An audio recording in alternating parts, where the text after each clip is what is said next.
up my email inbox to find this note. Hello, Faith. My name is Maria, and I'm on the Trust and Safety team here at Patreon.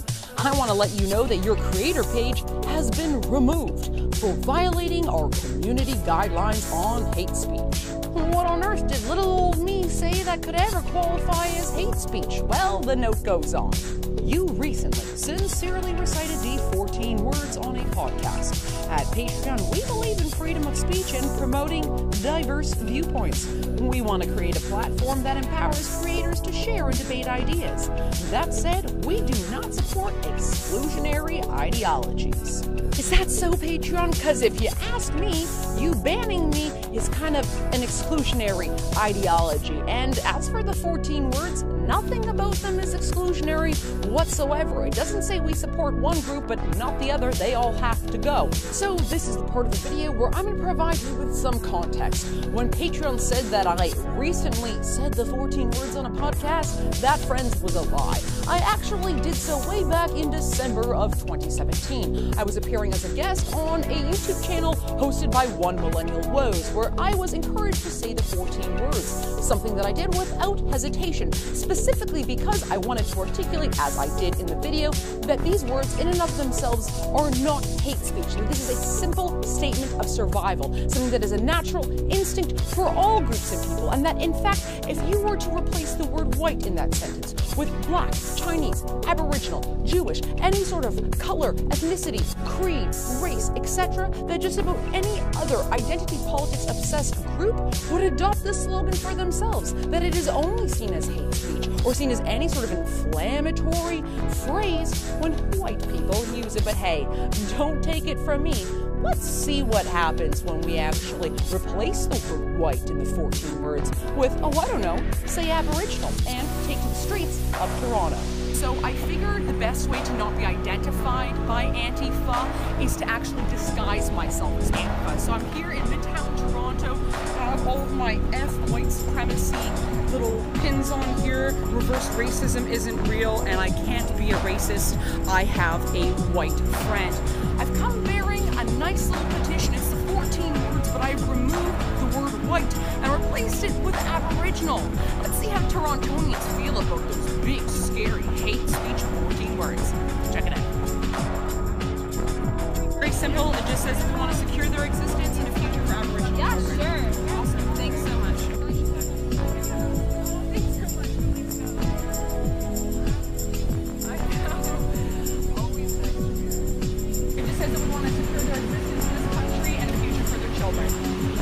Yeah, just an initial.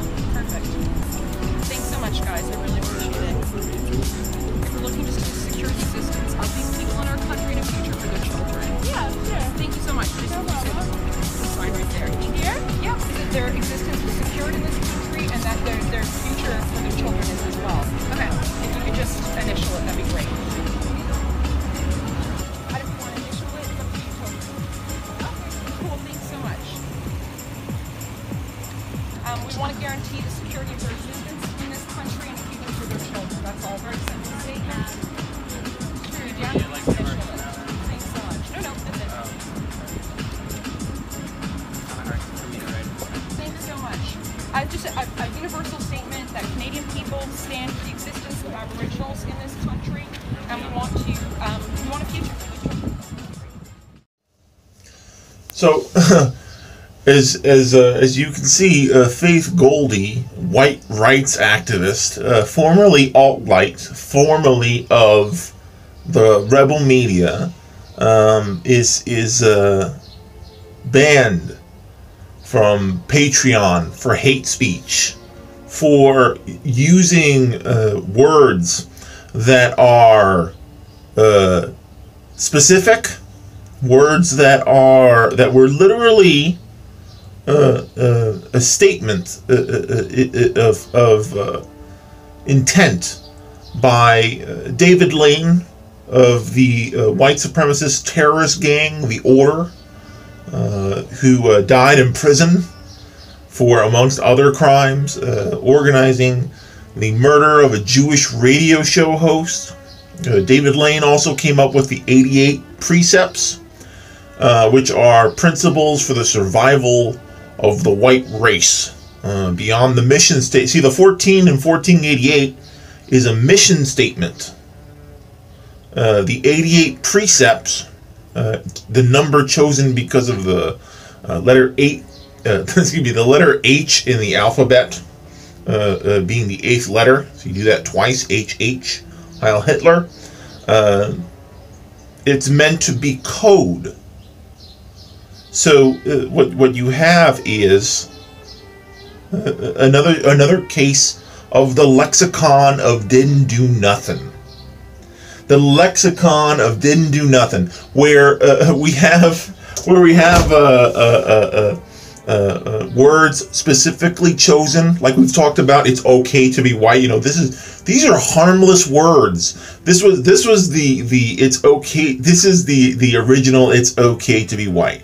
It is seemingly innocuous terms wrapped around the word white, so that you can be trolled by white supremacists, white nationalists who have avowed to have a specific program to defend their people by exterminating all the others. As she said, get rid of them all. And you know, of course, the extermination program is always veiled as an immigration deportation scheme. It's about securing a nation, securing a piece of land to be purely white, Aryan certificates. So Faith Goldy got the banhammer from Patreon, and man, is she butthurt. So she does a social experiment like a proper e-celeb, like the smart YouTubers do. She decides to do a social experiment to prove that white people are under attack, and that if you change the words of that if you change the word white from the 14 words, we must secure an existence for our people and a future for white children. If you switch this word to aboriginal people, which meaning in this case, I'm assuming the indigenous people, the First Nations of Canada, you will go out and get a bunch of hippies to support this reworded sentence. And this only works if you do the most basic tactic of the alt-right, which is to erase history and to abolish the context of what you're actually saying. So, you know, you only can present that idea if you are pretending that white people are now or ever have been in North America under existential threat because of their race, the color of their skin. There has never been a time in North America when white people were socially excluded, marginalized, starved, beaten, wrongfully arrested, wrongfully imprisoned for the color of their skin. It has not happened. It has not happened in an abstract sense. It has not formally happened under the auspices of the law. Never. And it will not happen. It will not happen no matter how. Here's the crystal ball prediction. It will not happen that white people, when they become minorities, will become less powerful, any more so than white people during the first wave of apartheid in South Africa were minorities who didn't become marginalized, but became hyper empowered by deepening apartheid,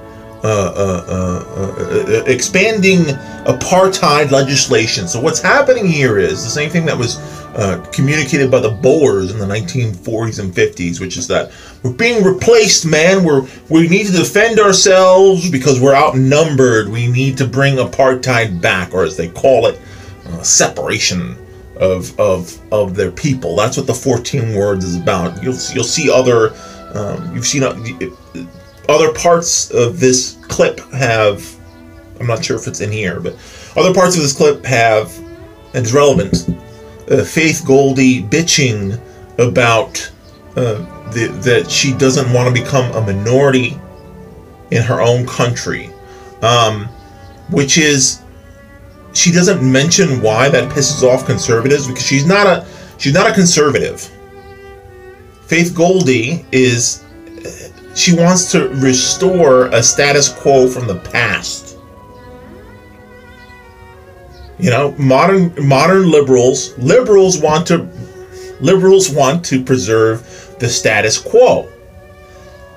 Faith Goldy, when she was alt-right, used to believe that she could maintain white power by the status quo, until she realized that the modern status quo, liberalism, wasn't enough power to her taste. She wanted explicit white power. Whereas the existing liberal order in North America, the status quo in North America, is coded white supremacy, quieted white supremacy, subtle white supremacy. No. That wasn't enough to soothe her nerves.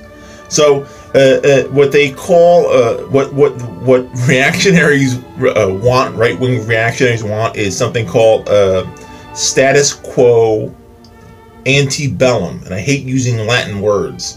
But status quo antebellum is literally translated to the state of things before the war, something like that, right? So she's a regressive now. She wants to not only maintain the existing power structure, but restore a past power structure for white people where they had by law, privilege by law, explicit privilege. So she bitches about that she's going to become a minority, and she doesn't want to become a minority because she sees how minorities are living today. Who is making life for minorities fucked up? Who is doing that? White people. So what she thinks is coming is the same thing that white South Africans, Boers, thought was coming that never came, which was comeuppance. That when they fall into the position of vulnerability, that they've put other marginalized groups, people who get their turn at the wheel to have equality are not going to give a shit about white minorities. They're not going to actively work to marginalize those people. They're too busy catching up. So, yeah, aboriginals. She chooses the word aboriginals. Aboriginals are almost extinct in North America, whether you're talking about Canada or the United States of America. Aboriginal, indigenous people were nearly wiped off the face of the earth by white Canadians and white Americans. So don't pull the word aboriginal for white and go, these two things are equivalent, I can swap them. Never in the history of North America have white people been under threat because of their race. But let me tell you, being an Aboriginal in North America, being an Aboriginal in Canada is still till today an identity that is under existential threat, on the edge of extinction.